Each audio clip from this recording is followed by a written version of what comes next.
I'm Sheryl Eickman. I am the WelcomeMat Services franchise owner here in Indianapolis. WelcomeMat Services is a franchise system. We're a national company, and I am the owner here in the Indianapolis area. I started working in 2011. What WelcomeMat does is we send packages to new families moving into the Indianapolis area.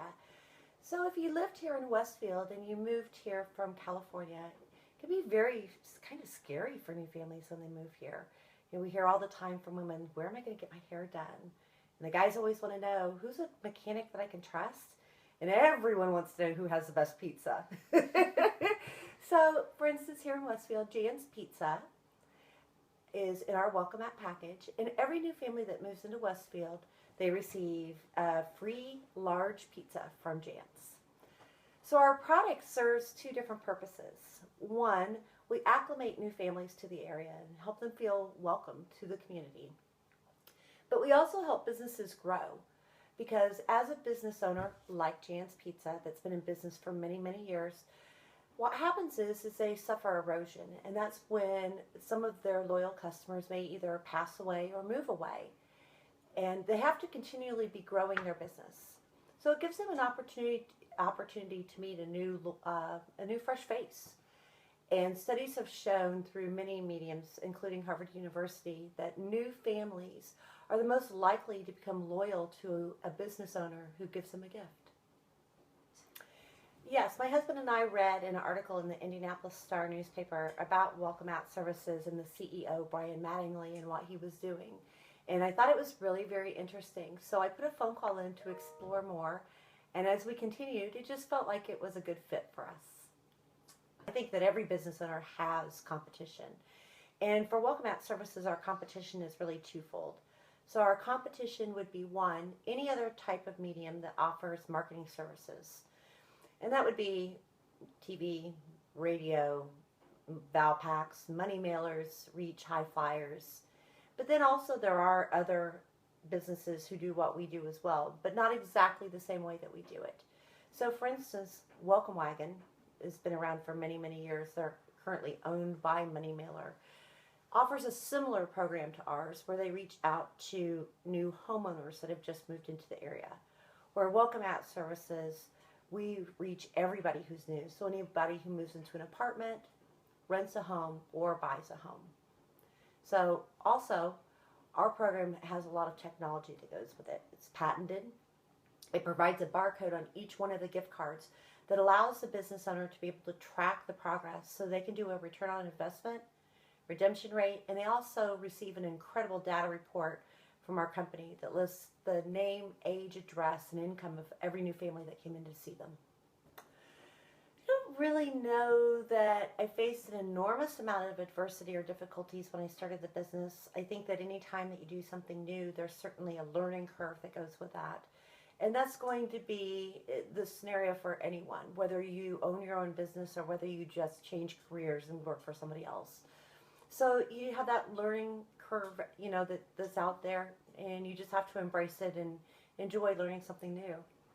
At this point, I don't know that I'm looking to expand my business, but I am always looking at ways to do things more efficient, more effective, build stronger relationships within our business partner community. I have been very, very fortunate. I've won Franchise of the Year the last 5 years in a row. In addition to that, I was featured in Entrepreneur Magazine in September of 2015. So, I am very proud of the hard work that I put in and the value that my customers see in our product. But just as anything else, unless you're really willing to put in the time and the hours, a small business will not grow. I would say what I love most about being an entrepreneur is the freedom that it affords me. For many different aspects, the freedom to make the choices, what happens with our business and what direction our business is headed, the decisions on how to handle each individual customer and what I think is best for them in order to help them grow their business, but also the personal freedom that it allows me to have. So if on a Friday afternoon, if I want to go over and have lunch with my grandson at his elementary school, I can do that. I don't have to ask permission from anybody to take the time off.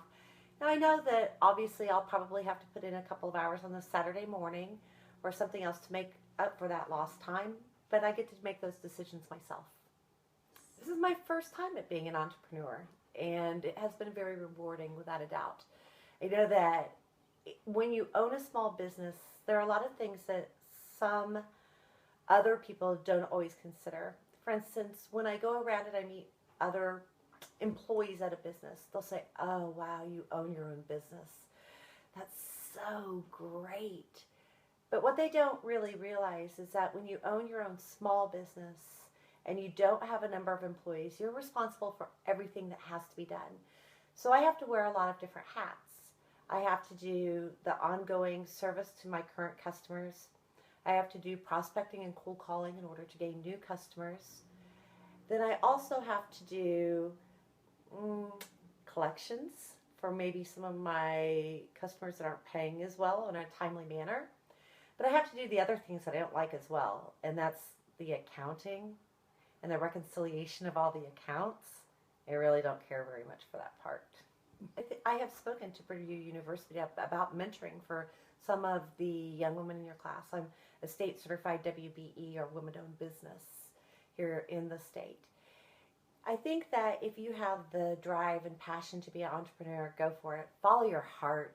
Do what you want. As long as you've put together a business plan and you're looking at it not from just an emotional standpoint, but you've put pen to paper what your startup costs are going to be, what you think, what kind of time period you're going to have in order to see a positive financial reward. You know, some businesses that could be 6 months, others might be 5 years. You know, is an entrepreneur willing to wait 5 years in order to collect a paycheck? That's a long time.